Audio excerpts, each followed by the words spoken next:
ಹಾವು ಇದೆ ಅಂತ ಹೇಳಿದ್ರೆ ಕೆಲವರೆಲ್ಲ ಹಾವನ್ನ ಹಿಡ್ಕೊಳ್ಳೋಕ್ಕೆ ಅದು ಮಾಡೋಕ್ಕೆಲ್ಲ ಕೆಲವರೆಲ್ಲ ಹೆದರ್ಕೋತಾ ಇರ್ತಾರೆ.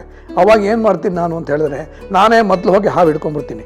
ಸೊ ಇದರಲ್ಲೂ ಕೂಡ ಈ ಪೆದ್ದ ಗೆದ್ದದಲ್ಲೂ ಕೂಡ ಕರಡಿ ಇದೆಯಲ್ಲ, ಒರಿಜಿನಲ್ ಕರಡಿ ಜೊತೆ ನಾನು ಬಂದಿದ್ದೇನೆ. ಕರಡಿ ಕೈ ಪಂಜ ಇದೆಯಲ್ಲ, ಆ ಪಂಜ ಹಿಡ್ಕೊಂಡಿದ್ದೇನೆ. ಅದು ಫೈಟಿಂಗ್ ಎಲ್ಲ ಮಾಡಿ ಇದು ತಿರುಗಿಸಿ ಅದು ತಿರುಗಿಸಿ ಹೀಗೆ ಹಿಡ್ಕೊಂಡು ಎಲ್ಲ ಮಾಡಿದೆ. ಮಾಡ್ದ ಆಮೇಲೆ ಅದು ನೋಡುವಾಗ ಇದೆಲ್ಲ ಗೊತ್ತಾಗಲ್ಲ, ಏನಿಲ್ಲ, ಇದು ಆಫ್ ದಿ ಸ್ಕ್ರೀನು ಇವೆಲ್ಲ. ಇದು ನಮಗೆಲ್ಲ ಒಂಥರ ಮಜಾ ಕೊಡ್ತಾ ಇತ್ತು. ಅಲ್ಲಿ ಇವನು ಮಾಡೋಕ್ಕಾಗಲ್ಲ, ಅದು ಹೆದರ್ಕೊಡೋದು, ಆಮೇಲೆ ಪುನಃ ನಾನು ಹೋಗಿ ಇದು ಮಾಡಿದ್ದು.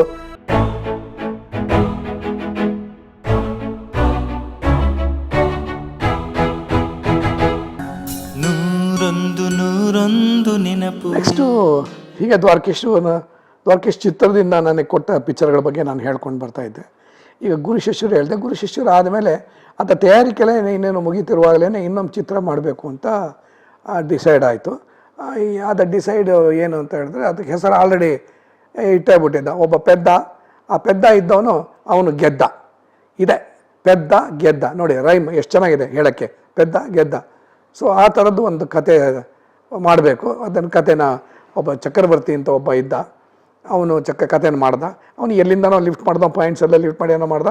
ಒಂಥರ ಪೆದ್ದ. ಆ ಪೆದ್ದ ಯಾವ ಥರ ಪೆದ್ದ ಅಂತ ಹೇಳಿದ್ರೆ, ಮನೇಲಿ ಆ ದೊಡ್ಡ ಸಾಹುಕಾರರು, ದ್ವಾರಕೀಶ್ ಅಂದರೆ ಈ ಪೆದ್ದ ಇದ್ದಾನಲ್ಲ, ಪೆದ್ದ ಮೂಲ ಅವನು ತುಂಬ ದೊಡ್ಡ ಸಾಹುಕಾರ. ಅವ್ರು ಸಾಕ್ತಾ ಇರೋದು ಯಾರು ಅಂದರೆ ಅತ್ತೆ ತಂದೆ ತಂಗಿ. ಅವನಿಗೆ ಈ ಹುಡುಗ ಯಾವತ್ತೂ ಕೂಡ ಇವನು ತುಂಬ ಬುದ್ಧಿವಂತ ಆಗಬಾರ್ದು, ಪೆದ್ದನೇ ಆಗಿರಬೇಕು ಅಂತ ಹೇಳ್ಬಿಟ್ಟು ಈ ಚಿಕ್ಕ ಹುಡುಗನಿಂದ ಈ ಹುಡುಗನಿಗೆ ಈ ಮೂಳೆ ಬ್ರೈನೇ ಬೆಳಿಬಾರ್ದು, ಒಂಥರ ಪೆದ್ದಾಗಿರಬೇಕು ಅಂತ ಇದು ಮಾಡಿಬಿಡ್ತಾರೆ. ಎಷ್ಟರ ಮಟ್ಟಿಗೆ ಅವನ್ನ ಪೆದ್ದನ್ನು ಮಾಡಿರ್ತಾರೆ ಅಂತ ಹೇಳಿದ್ರೆ, ಅವನು ಮಕ್ಕಳಂಗೇನೆ ಇರ್ತಾನೆ, ಪುಟ್ಟ ಮಕ್ಕಳು ಇದ್ದಂಗೆ ಇರ್ತಾನೆ. ಅವನಿಗೆ ಆ ಥರ ಮಲಗಿಸ್ತಾರೆ ಅಂದರೆ, ಈ ದೊಡ್ಡ ಮಕ್ಕಳು ಮಲಕೋತಾರಲ್ಲ ತೊಟ್ಲು, ಆ ತೊಟ್ಲಲ್ಲಿ ಮಲಗಿಸೋದು, ಆಮೇಲೆ ಅವನ ತಲೆಗೆ ಕುಲಾವಿ ಹಾಕೋದು, ಆಮೇಲೆ ಒಂದು ಯಾವಾಗ ನೋಡಿದ್ರು ಕೂಡ ಈ ಚಿಕ್ಕ ಮಕ್ಕಳಿಗೆ ನಿಪ್ಪಲ್ ಕೊಡ್ತಾರಲ್ಲ, ಆ ನಿಪ್ಪಲ್ನ ಯಾವಾಗಲೂ ಇಟ್ಕೊಂಡಿದ್ದೇನೆ ಚೀಪ್ತಾ ಇರೋದು, ಒಂದು ಇದು ಕಟ್ಟಿರೋದು, ಈ ಥರದ್ದು ಅವನಿಗೆ ಡ್ರೆಸ್ ಹಾಕಿದ್ದು ಭಾಳ ಚೆನ್ನಾಗಿದೆ. ಅದು ಪೆದ್ದನ ಡ್ರೆಸ್ ಇದು. ಎಲ್ಲಿವರೆಗೂ ಅಂತ ಹೇಳಿದ್ರೆ, ಒಂದು ಸೀನಲ್ಲಿ ಭಾಳ ಮಜಾ ಇದೆ. ಈ ಪೆದ್ದ ಒಂದು ಚಿಕ್ಕ ಸೈಕಲ್ ಕೊಟ್ಟಿರ್ತಾರೆ, 3 ಚಕ್ರ ಸೈಕಲ್ ಥರ, ಅದನ್ನು ಹೊಡ್ಕೊಂಡು ಬಂದ್ಬಿಡ್ತಾನೆ. ಮನೆ ದೊಡ್ಡ ಗೇಟ್, ಅದು ದೊಡ್ಡ ಗೇಟಲ್ಲಿ ಗೂರ್ಕ ಇರ್ತಾನೆ. ಗೂರ್ಕಂಗೆ ಹೆಂಗೋ ಮಣ್ಣು ತಿನ್ನಿಸ್ಬಿಟ್ಟು ಈ ಸೈಕಲ್ ಹೊಡ್ಕೊಂಡ್ಬಂದ್ಬಿಡ್ತಾನೆ. ಸೈಕಲ್ ಹೊಡ್ಕೊಂಡು ಬಂದರೆ ಎಲ್ಲಿ ಬರ್ತಾನೆ, ಬ್ಯುಸಿ ರೋಡಿಗೆ ಬಂದ್ಬಿಡ್ತಾನೆ. ಎಲ್ಲಿ ಬ್ಯುಸಿ ರೋಡಿಗೆ ಬರ್ತಾನೆ ಅಂದರೆ, ನನ್ನ ಕಲ್ಪನೆಯಲ್ಲಿ ನಾನೇ ನಿರ್ದೇಶಕ ಆದ್ದರಿಂದ ನನ್ನ ಕಲ್ಪನೆಯಲ್ಲಿ ಇದನ್ನು ವಿನ್ಸರ್ ಮ್ಯಾನರ್ ಬ್ರಿಡ್ಜಿಂದ ಕೆಳಗಡೆ ಬಂದರೆ ಬಿಡಿ ಇದೆಯಲ್ಲ ಆ ಮೇಯ್ನ್ ರೋಡಲ್ಲಿ ಇವನು ಬರ್ತಾನೆ ಸೈಕಲ್ ಹೊಡ್ಕೊಂಡು. ಟ್ರಾಫಿಕ್ ಎಲ್ಲ ಇರುತ್ತೆ. ಅದು ಭಾಳ ಮಜವಾಗಿ ಪಿಕ್ಚರೈಸ್ ಮಾಡಿದ್ದೀವಿ. ಅದು ಆ ಥರ ಪೆದ್ದ ಅಂದರೆ ಪೆದ್ದ. ಇದು ಹಿಂದೆ ಒಂದು ಸತಿ ಹೇಳಿದ್ದೆ ನಾನು ಹಿಂದಿನ ಎಪಿಸೋಡಲ್ಲಿ. ಏನೇ ಆದರೂ ಕೂಡ ಒಂದು ಹೆಣ್ಣು ಬಂದು ಒಂದು ಗಂಡನ್ನು ರಿಪೇರಿ ಮಾಡುತ್ತೆ ಅಂತ, ಮೌಲ್ಡ್ ಮಾಡುತ್ತೆ. ಎಷ್ಟೇ ಪೆದ್ದ ಇದ್ದಿದ್ದರೂ ಕೂಡ ಅಲ್ಲೊಬ್ಬ ಮಲ್ಲಮ್ಮ ಬರ್ತಾಳೆ, ಮಲ್ಲಮ್ಮ ಬಂದು ಪವಾಡ ಮಾಡ್ತಾಳೆ. ಇದು ಮಲ್ಲಮ್ಮನ ಪವಾಡದಲ್ಲಿ ಇದ್ದಿದ್ದ ಕಥೆನೇ. ಆ ಥರ ಇಲ್ಲಿ ಕೂಡ ಒಂದು ಹೆಣ್ಣು ಬರ್ತಾಳೆ. ಹೆಣ್ಣು ಬಂದಿದ್ದಾನೆ, ಈ ಹುಡುಗನ ಮೇಲೆ ಗೋಳಿ ಕೊತ್ತಿರೋದು ಇದು ಮಾಡ್ತಿರೋದು ನೋಡಿದ್ರೆ ಅವಳಿಗೆ ಅನುಕಂಪ ಬಂದಿದ್ದಾನೆ. ಅವಳು ಈ ಹುಡುಗನ ಆ್ಯಸ್ ಎ ಟೀಚರ್ ಥರ ತೊಗೊಂಡು ಅವಳು ಸರಿ ಮಾಡೋದು. ಇದು ಪೆದ್ದಾಗಿದ್ದದ್ದು ಮೇಯ್ನ್ ಟ್ರ್ಯಾಕ್ ಕತೆ. ಇದು ಬಹಳ ಮಜಾ ಇದೆ. ಇಲ್ಲಿ ಏನು ಅಂತ ಹೇಳಿದ್ರೆ, ಕೆಟ್ಟ ಪಾತ್ರಗಳು. ಸುಂದರ ಕೃಷ್ಣರ್ಸನೇ ಹಿಂದೆ ಒಂದು ಸತಿ ನಾನು ಇದರಲ್ಲಿ ಹೇಳಿದ್ದೆ, ಎಲ್ಲಿ ಗುರು ಶಿಷ್ಯರಲ್ಲೂ ಕೂಡ ಒಬ್ಬ ಇವನು ಮಾಡಿರ್ತಾನೆ, ಗುಹೆಯಲ್ಲಿ ಒಬ್ಬ ಇರ್ತಾನೆ, ಕುರಿಗಿರಿ ಸಾಗಿಸ್ತಾ ಇರ್ತಾನೆ. ಅದರಲ್ಲಿ ಬೇರೆ ಏನಾದ್ರು ನಾನು ಆರ್ಟಿಸ್ಟ್ ಹೇಳಿದರೆ ಅದು ತಪ್ಪೋದು. ಅದು ಸುಂದರ ಕೃಷ್ಣರ್ಸೆ ಭಾಳ ಚೆನ್ನಾಗಿ ಮಾಡಿದ್ದ ಅದು ಅಲ್ಲಿ ಸುಂದರ ಕೃಷ್ಣರ್ಸು.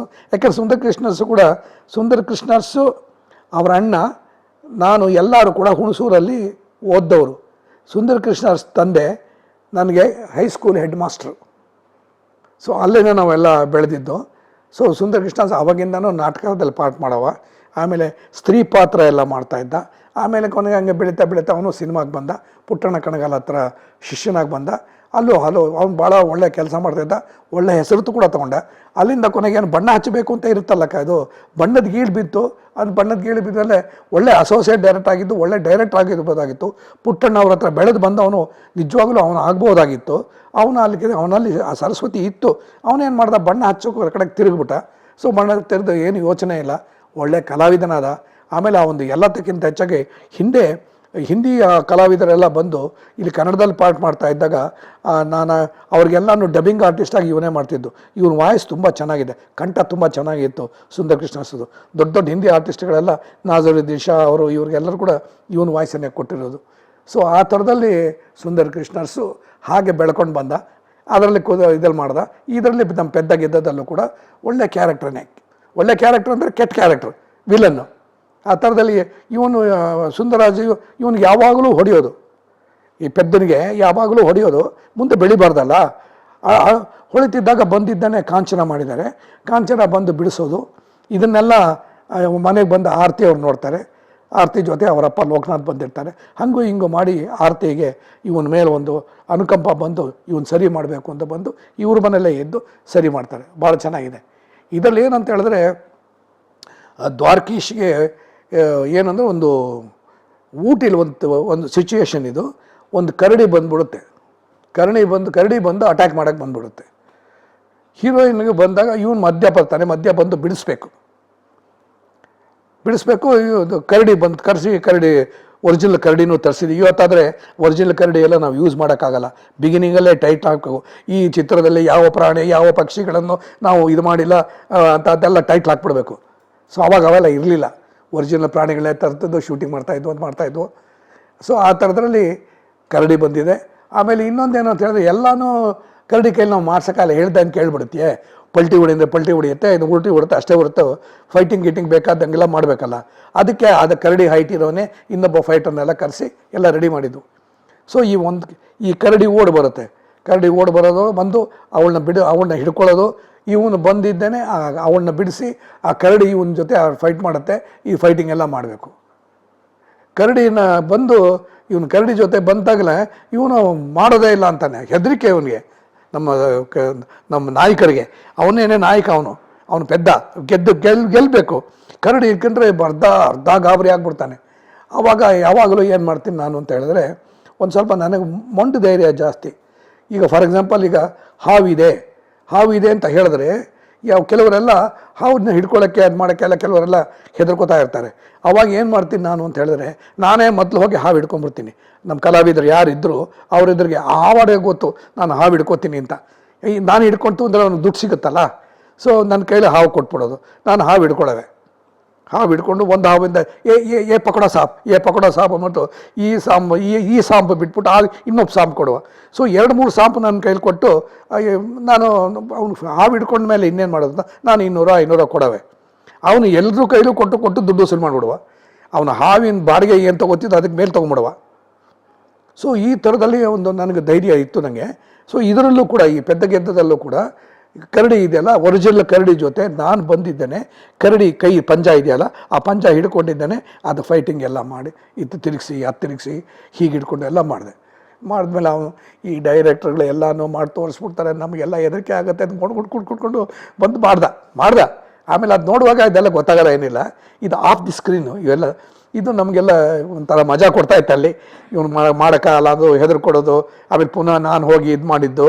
ಆಮೇಲೆ ಶೂಟಿಂಗ್ ಆದಮೇಲೆ ಎಡಿಟಿಂಗ್ ಆದಮೇಲೆ ಇವೆಲ್ಲ ನಾವು ಏನು ಫ್ಲಾ ಇರೋದಿಲ್ಲ, ಏನಿಲ್ಲ. ಒಬ್ಬ ಡೂಪ್ಲಿಕೇಟ್ ಇಟ್ಕೊಂಡಿರ್ತೀವಿ, ಅವನ ಜೊತೆ ಪಲ್ಟಿ ಮಾಡೋದು. ಅವೆಲ್ಲ ತುಂಬ ಚೆನ್ನಾಗಿರೋ ಸಿಚುವೇಶನ್ಗಳನ್ನ ಆ ಪೆದ್ದ ಗೆದ್ದದಲ್ಲಿ ಈ ಕರಡಿ ಫೈಟ್ನ ಊಟಿಲಿ ತೆಗೆದ್ವು. ಅದು ತುಂಬ ಚೆನ್ನಾಗಿದೆ. ಆಮೇಲೆ ಇನ್ನೊಂದೇನು ಅಂತ ಹೇಳಿದ್ರೆ,